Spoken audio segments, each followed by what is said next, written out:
My big passion in the right to keep and bear arms, besides the normal, protection, life, liberty, I have a thing for historical firearms.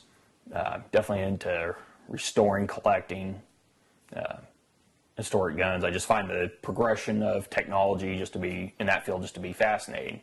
How far we come, and that's why one of the funniest arguments I find by the gun control advocates is, well, when the Second Amendment was written, it was back when they had these single-shot muzzle loaders. They couldn't have imagined the kind of weaponry we have now. Now, this would be an example. This is a replica of what the Minutemen would have carried during the American Revolution. And yes, this is a type of weapon that was around during the time it was written. Now it would be something more typical of,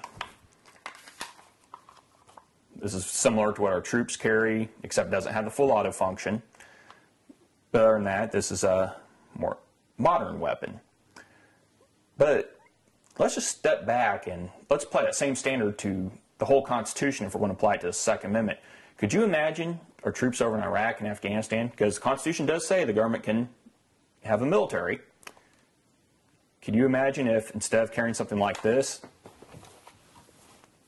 to be fighting the enemy with this? And also, let's apply that same reasoning to our other rights. Let's say the First Amendment, freedom of the press. Does that only include a manual printing press? Or does that also include videos such as you're watching now?